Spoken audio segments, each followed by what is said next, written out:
Eu tenho pesadelos todas as noites. Fui policial durante uma vida inteira. Me sinto perseguido por situações que vivenciei na atividade de policial. Infelizmente, aí ele colocou cesse, ele quer que essas perturbações cessem, ele está, né, de certo, numa condição como fazer isso para cessar essa situação, esses pesadelos, essas perturbações, depois de vivenciar tudo isso. Provavelmente ele seja um policial aposentado, né? Uhum. É como você... Ele não conseguiu. Eu conheci certa vez um rapaz, e esse rapaz, ele dizia que ele tinha muitos pesadelos e se sentia perseguido. Não é o caso do policial. Eu vou contar um caso totalmente diferente desse policial. Essa pessoa, esse rapaz que nós conhecemos, ele tinha tirado a vida de algumas pessoas em troca de pagamento. Era tipo. E ele fez isso, rapazola, e se arrependeu. E ele comentava que todas as noites ele tinha pesadelos e ele via os olhos olhando para ele das pessoas que ele matou.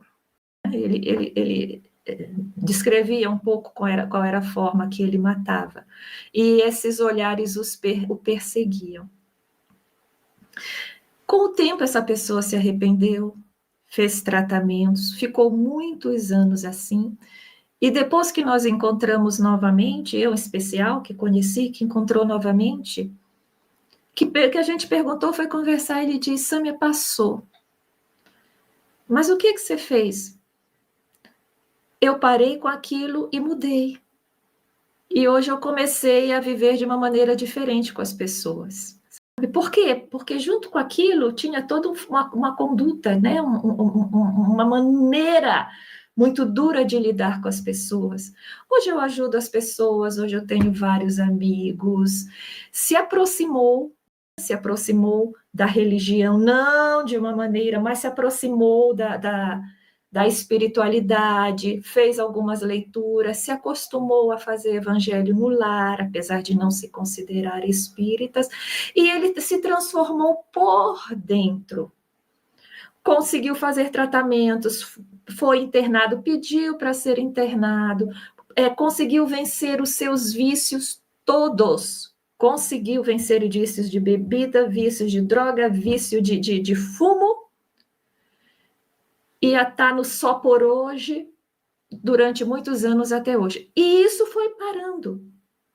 Então, veja, uma situação extrema que eu estou contando. Na questão do policial, ele estava cumprindo o dever dele, um dever dificílimo que nós não damos o devido valor, porque ele se expõe diuturnamente em uma violência que nós não temos coragem de nos expor e nós rezamos para que nunca chegue na nossa casa. E eles vão, e muitas vezes, nesse momento, eles são obrigados pelas circunstâncias de agir de algumas maneiras que nós não teríamos coragem de agir. Mas eles precisam agir, prender, pegar, enfim, aquilo tudo que a gente conhece. E muitas vezes, algumas vezes, no meio de tudo isso, podem acontecer exageros no sangue quente. E a questão é que hoje ele está sentindo tudo isso. Primeiro, é um bom sinal. Significa que no inconsciente dele, aquilo ali está sendo trabalhado, está vindo. Toda vez que a gente tem pesadelos, a gente tem que pensar, tem alguma coisa dentro de mim que está querendo sair. Então, nesse momento em que está vindo no sono, nos sonhos, está fazendo com que ele se sinta perturbado, é o momento de ele buscar o auxílio de um psicólogo, para poder falar de tudo isso, psicanalista, para que ele possa falar de tudo isso, e buscar auxílio espiritual. Porque ele pode, veja bem, uma coisa é o auxílio do psicólogo, outra coisa é o auxílio espiritual, porque eles podem estar, vamos dizer assim, abertos às influências espirituais, e nós sabemos que na espiritualidade existem anjos, mas existem espíritos muito complicados, porque os espíritos são os homens que desencarnaram, e existem homens e homens. Então, muitas vezes, entidades querem se vingar dele, entidades que não têm nada a ver com ele, mas como ele foi o policial, querem prejudicá-lo, e ele está com a guarda aberta. Então, ele precisa se fortificar no âmbito da terapia, e ele precisa se fortificar interiormente através da oração, através do tratamento espiritual, através da prática incondicional do bem, agir no bem, se envolve numa ONG, se envolve num tratamento, num projeto de visita a hospital, vai orar com os doentes, visita orfanato, alguma coisa, cuidar de animais, alguma coisa que ele se doe, como essa pessoa que eu contei para vocês começou a fazer, se envolver com coisas boas.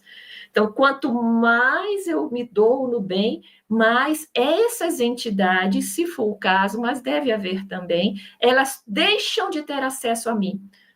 Porque a entidade, ela está vibrando aqui. Se eu estiver vibrando emocionalmente no mesmo canal aqui, continuo tendo raiva, continuo pensando como eu pensava na vida de policial, por exemplo. Então, há uma sintonia. É preciso que eu afaste a sintonia. Então, as entidades que vibram nesse campo aqui da vingança não vão conseguir me atingir. Transformação moral, reflexão, oração, atendimento fraterno e atendimento terapêutico. Eu aconselho a ler a parte que fala sobre as guerras no Livro dos Espíritos. O Elahazia deve saber aonde que encontra, mas é só ver a questão das guerras, porque existe uma destruição. A lei de destruição, né? Questão 748. Existe uma questão, não sei se é essa que você está falando, em que Kardec questiona da responsabilidade dos soldados que vão para a guerra e matam. E os espíritos colocam que o maior responsável, às vezes, é aquele que deu a ordem. E, muitas vezes, os soldados só estavam cumprindo. Ou seja, não estavam indo com aquele ódio, com aquela vontade de matar. Mas a gente sabe que é considerado motim e a pena é de morte se os soldados descumprirem a ordem dos superiores. Então, ele considera que isso, o espiritismo considera, está no Livro dos Espíritos, que isso ameniza qualquer culpa, entendeu? Não, essa questão é um pouquinho mais para frente. Eu falei a 748, que é a que diz o que objetivou Deus tornando necessária a guerra. Não. Mas a questão é do soldado, para fazer um paralelo com o é um pouquinho mais para frente. Exato. Umas 2 ou 3 para frente. Mas muito é na lei de destruição.